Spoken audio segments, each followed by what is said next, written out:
देखो भाइयों, आज है ना मैं आप लोगों को एक ऐसी गौशाला में लेके आ गया हूँ जिस गौशाला में न जाने कितने हजारों सेवादार हैं जो यहाँ से मीलों दूर बैठे हैं, लेकिन फिर भी वो गौशाला में 24 घंटे मौजूद रहते हैं। आप जान के हैरान हो ना, अभी एक व्यक्ति दो जगह कैसे रह सकता है और कैसे काम कर सकता है। जय गौ माता भाई सारा ना, मैं आपका भाई शिवा श्री गोपाल कृष्ण निस्वार्थ गौशाला ढिंगावाली से।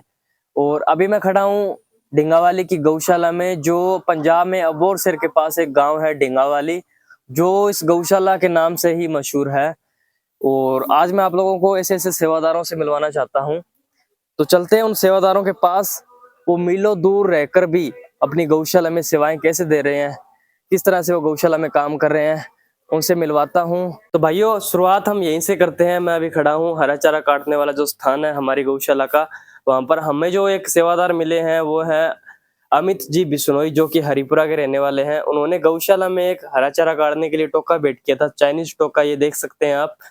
और भले ही अमित जी बिश्नोई कभी कभार आते हो गौशाला में, लेकिन उनकी जगह पर ये टोका 24 घंटे सेवा देता है। ये जो अपना काम करता है ना, इसकी सेवा का जो फल है वो किसको जाएगा? वो अमित जी बिश्नोई को जाएगा, क्योंकि उन्होंने गौशाला में ये टोका भेंट किया था। तो भाइयों, हमें हमारा एक और सेवादार मिल चुका है। ये है इंद्र सेन जी गोदारा, जिन्होंने गौशाला में एक ट्राली भेंट की थी। और ये जो ट्राली है, आपको भी पता है क्या काम में आती है। गौशाला में लगभग इसी का काम होता है, हरा चारा लाने के लिए, हरा चारा काटने के लिए, और भी कोई सामान लाने के लिए इस ट्राली का उपयोग करते हैं। भले ही इंद्र सेन जी गोदारा कभी कभार आते हो गौशाला में, लेकिन उनकी जो सेवा है वो कौन पूरी कर रही है? ये ट्राली पूरी कर रही है। इस ट्राली का जो फल जा रहा है, सेवा का फल जा रहा है, वो किसको जा रहा है? इंद्र सेन जी गोदारा को। तो इनका भी बहुत बहुत धन्यवाद।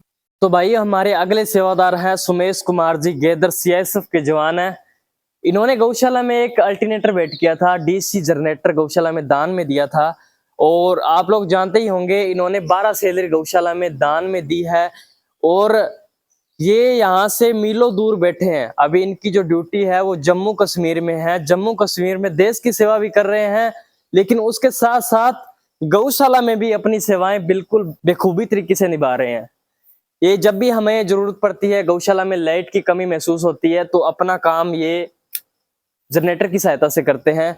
भले ही आज ये मीलों दूर बैठे हों, लेकिन गौशाला में तो मौजूद है, अपनी सेवाएं तो दे रहे हैं। जो ये सेवा जा रही है वो सिर्फ और सिर्फ जा रही है सुमेश भाई के पास। देखो गाइस, हमारे जो अगले जो सेवादार हैं वो है लक्ष्य जी स्याग।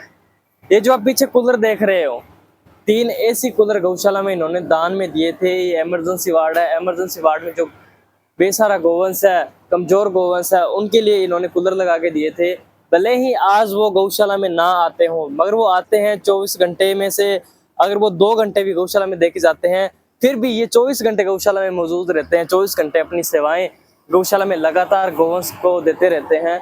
तो इनका जो सहयोग है गौशाला में काफी है, और ये भी अपनी सेवाएं बड़े ही बेखूबी तरीके से पूरी कर रहे हैं। और ये है भाई गाँव का मुखिया और गौशाला का मुखिया। गौशाला का मुखिया मतलब गौशाला के जो मुख्य कार्य हैं, मुख्य बड़े बड़े काम है, ये सारे वही निपटाते हैं। इनका नाम है चरणजीत जी स्याग। गौशाला में इन्होंने ट्रैक्टर भेंट किया था, और ये 24 घंटे लगातार गौशाला में वर्क करता रहता है। भले ही चरणजीत जी स्याग चलो गांव के मुख्य सरपंच है, वो अपना काम उनके ऊपर तो वैसे भी बहुत बोझ रहता है गाँव का, वो ज्यादातर आ नहीं पाते गौशाला में, लेकिन उनकी जगह पर ये जो ट्रैक्टर है 24 घंटे सेवाएं देता है। जो ये सेवाएं जाती है वो सारी की सारी चरणजीत जी अंकल को जाती है। उनका बहुत बहुत धन्यवाद करता हूं मैं। तो भाइयों, हमारे जो अगले सेवादार हैं वो है नागरमल जी खोड, जो रिटायर्ड फौजी हैं। मुझे नहीं पता अभी वो कहाँ होंगे, कितने मीलों दूर होंगे, लेकिन अभी वो मौजूद हैं गौशाला में। आप देख सकते हैं, जो गोवंश खड़े होने में असक्षम है, जो खड़े होने में जिनको दिक्कत होती है, ये उनका काम करते हैं। ये मशीन इन्होंने गौशाला में भेंट की थी, 1.5 लाख के करीब इसका जो खर्चा आया था। ये भाई, जितने भी मैंने आप लोगों को उपकरण दिखाए हैं, जितने भी लोग दिखाए हैं, सेवादार दिखाए हैं, इनका दिखाने का मकसद मेरा एक ही है। आज भले ही ये गौशाला में मौजूद ना हो, मीलों दूर यहाँ से बैठे हों, लेकिन उनकी जगह पर उनके जो उपकरण दिए गए वो गौशाला में काम कर रहे हैं 24 घंटे लगातार। मेरा कहने का मतलब ये है कि अगर आपके पास टाइम नहीं है, आपके पास गौशाला आने का समय नहीं है, गौशाला से आप दूर हैं, आ नहीं सकते हैं, तो भाई आप ना सेवा दे सकते हैं ऐसे। और ना जाने भाई कितने हजारों सेवादार है जो गौशाला में मौजूद ना होकर भी 24 घंटे गौशाला में सेवाएं देते हैं। जिस तरह से मैंने सभी उपकरण दिखाए हैं आपको, अगर मैं नाम लूंगा ना सभी के, तो ये वीडियो नहीं पूरी फिल्म बन जाएगी। तो भाइयों, आप ना इस वीडियो के बारे में मेरे को बताइए, इस वीडियो से क्या सीख मिलती है और ये वीडियो किस पर्पज पे थी।